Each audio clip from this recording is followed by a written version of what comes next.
Ever heard of parental alienation? It's a devastating process where one parent turns a child against the other, often during a messy separation. It involves manipulation, lies, and actively blocking contact. While both fathers and mothers can be victims, today we're going to talk about the unique and often invisible burdens that alienated mothers carry. The pain of losing a child is immense for anyone, but societal expectations and gender biases create a special kind of hell for women. So, why is it different for mothers? Let's start with social expectations. Society has this deeply ingrained image of the mother as the primary caregiver, the natural nurturer. The maternal bond is often seen as this unbreakable, almost sacred thing. So when a child rejects their mother, it doesn't just look sad, it looks suspicious. People instinctively wonder, what did she do wrong? Instead of receiving support, alienated mothers are often met with judgment and disbelief. This intensifies their feelings of guilt, shame, and failure, making them question their very identity as a mother. This leads to a profound emotional toll. Imagine grieving for a child who is still alive. That's the reality for these mothers. They experience a deep sense of loss, confusion, and overwhelming sadness. On top of that, they feel incredibly isolated. Friends and family, even with the best intentions, often don't understand. They might say things like, "Oh, they're just a teenager, they'll come around," or "just give them some space." These comments, meant to be comforting, can feel like a total invalidation of their pain, leaving them to suffer in silence. They feel like they're screaming into a void, with no one truly hearing them. Now let's talk about the legal system. You'd think the courts would be a place for justice, but for alienated mothers, it can be another battleground where gender stereotypes work against them. If a mother shows strong emotions, which is a completely normal reaction to losing her child, she risks being labeled as overly emotional, hysterical, or unstable. Her desperate attempts to protect her relationship with her child can be twisted and presented as her being manipulative or controlling.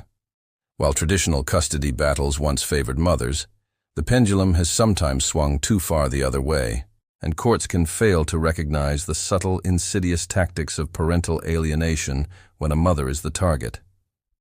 Plus, women often have fewer financial resources after a separation, making a long, expensive court fight even more daunting. The bias doesn't stop at the courthouse doors. It extends to schools, therapists, and even community groups. Professionals can unintentionally reinforce the alienation. For example, a school might only communicate with the parent who has primary custody, effectively shutting the other parent out. A therapist, not trained to spot alienation, might mistake the child's coached responses for their genuine feelings, or misinterpret the family dynamic as just high conflict. The alienating parent often appears calm, reasonable, and super involved, while the alienated mother can seem distressed and frantic. Without proper training, it's easy for professionals to side with the wrong person, further cementing the child's rejection of their mother. It's important to be clear. Parental alienation is agonizing for fathers too. Their pain is real and deserves recognition. The key difference lies in the societal reaction. When a father is alienated, people are often quicker to see him as a victim of an unfair system or a vindictive ex-partner. There's a narrative that fits. But when a mother is alienated, it clashes with our core beliefs about motherhood. The gut reaction is often suspicion towards the mother, not sympathy. This stigma makes it so much harder for mothers to find credibility and support, whether they're talking to friends, lawyers, or therapists. They have to fight not only the alienation itself, but also the perception that they must be at fault. The consequences of this are long-term and severe. We're talking about years, even decades of unresolved grief. This can lead to chronic depression, anxiety, and post-traumatic stress. The shame and isolation can cause alienated mothers to withdraw from their social circles. They stop going to family gatherings because it's too painful to explain why their child isn't there. They pull away from friends who don't understand. Their entire world shrinks, leaving them trapped with their grief. This isn't something that just goes away. It's a wound that can impact every single area of their life for the rest of their life. So what can be done? Healing is possible, but it requires a specific approach. First, finding a trauma-aware therapist is crucial. This isn't just about talking through sadness. It's about processing the profound grief and rebuilding a sense of self after your identity as a mother has been shattered. Second, documentation is key. Keeping a detailed, unemotional log of every alienating behavior, every missed visit, every manipulative text, it's exhausting, but it can be invaluable for any legal proceedings. Third, building a support network of people who actually get it is a lifeline. Finding online groups or local meetups for alienated parents can break the crushing isolation and provide a space where they feel understood. Finally, education is power. Learning everything they can about the dynamics of parental alienation helps mothers advocate for themselves and their children more effectively. Ultimately, individual coping strategies aren't enough. We need systemic change.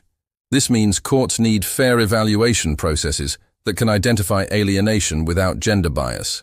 It means mandatory training for judges, lawyers, therapists, and school counselors so they can recognize the warning signs. And it means raising public awareness to challenge the outdated, harmful stereotypes about motherhood.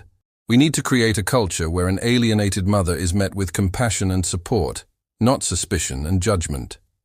To sum it all up, parental alienation is a nightmare for any parent. But for mothers, it comes with an extra layer of social judgment, legal hurdles, and systemic bias that can make their struggle even more painful and isolating.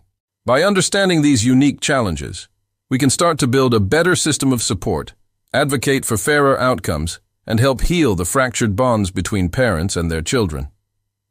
Thank you so much for watching and for taking the time to understand this incredibly important and often misunderstood issue.